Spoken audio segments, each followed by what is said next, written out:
नमस्कार मित्रों, पीपी जाडेजा का जय माता जी। दोस्तों, फिर एक बात आपके सामने रखता हूँ। एक गांव था छोटा सा। इस गांव में एक वृद्ध व्यक्ति रहता था। उस वृद्ध व्यक्ति के पास एक सफ़ेद घोड़ा था और घोड़ा इतना सुंदर था कि आसपास के राजा महाराजा उसे खरीदने के लिए आते थे और किसी भी मूल्य देकर उस घोड़े को खरीद कर ले जाना चाहते थे। लेकिन वृद्ध व्यक्ति ने घोड़े को बेचा नहीं, क्योंकि वृद्ध व्यक्ति घोड़े को बहुत प्रेम करता था, इसलिए कभी उसने घोड़े को बेचा नहीं। एक दिन ऐसा हुआ कि उस वृद्ध व्यक्ति का घोड़ा कहीं खो गया। सारे गांव में खबर फैल गई कि इतना सुंदर घोड़ा कहीं खो गया है। सारे गांव वाले इकट्ठे हो गए और उस वृद्ध व्यक्ति के घर आए। वृद्ध व्यक्ति को सांत्वना देते हुए सब कहने लगे।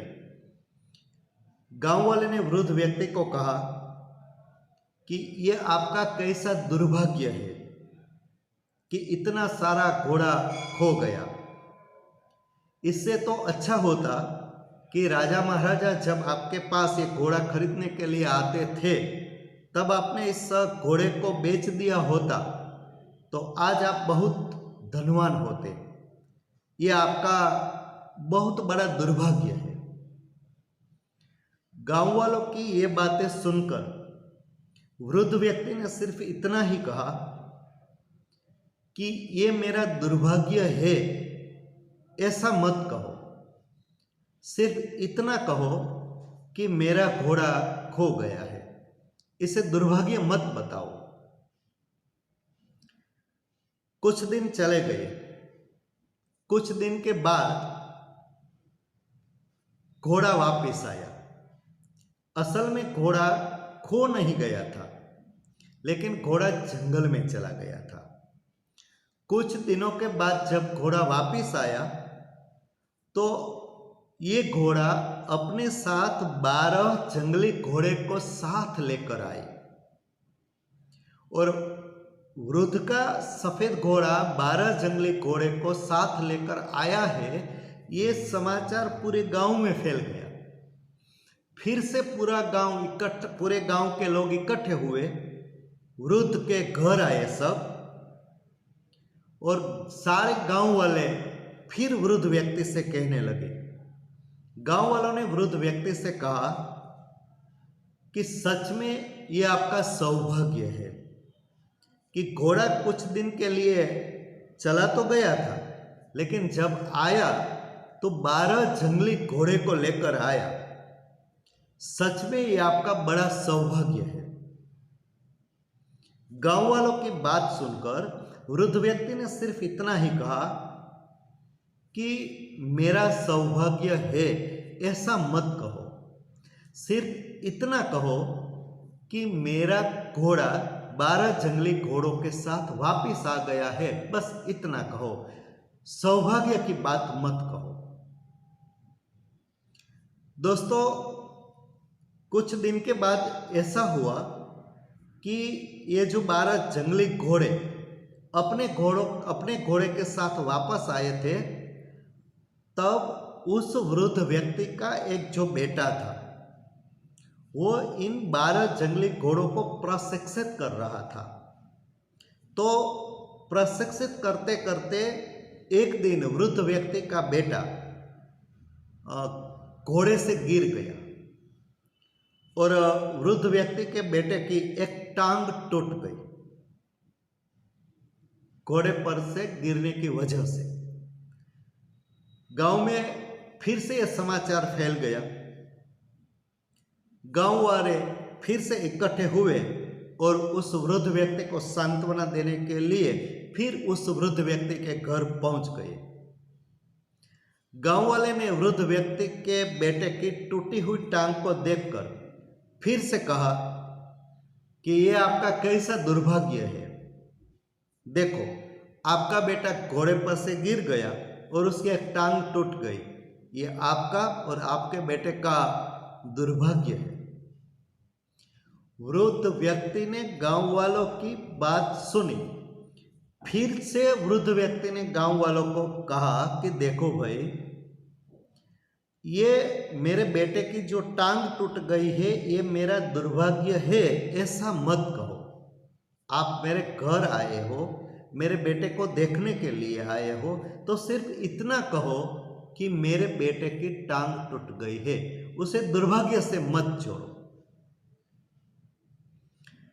दोस्तों, कुछ दिनों के बाद ये वृद्ध व्यक्ति जिस गांव में रहता था, उस गांव जिस राज्य में आता था, उस राज्य पर शत्रु ने हमला बोल दिया। तो उस राज्य के महाराजा ने निर्णय लिया कि आसपास के सारे गांव के युवकों को सेना में भर्ती करवा दो।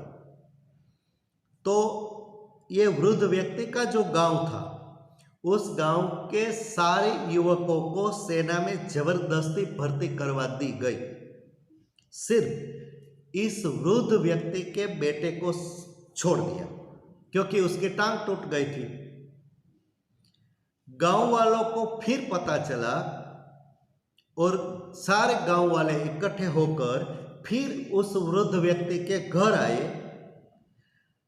इस समय जब सारे गांव वाले वृद्ध व्यक्ति के घर आए और गांव वाले वृद्ध व्यक्ति को कुछ भी कहे, इससे पहले वृद्ध व्यक्ति ने गांव वालों को कह दिया कि सुनो भाई, आप मेरे पास आए हो तो सिर्फ इतना ही कहना कि मेरे बेटे को सेना में भर्ती नहीं किया गया। सौभाग्य या दुर्भाग्य का निर्णय मत लेना। मेरा बेटा सेना में भर्ती नहीं हुआ, उसे सेना में भर्ती नहीं किया गया, ये मेरा सौभाग्य है या मेरा दुर्भाग्य, इसका निर्णय आप मत लेना।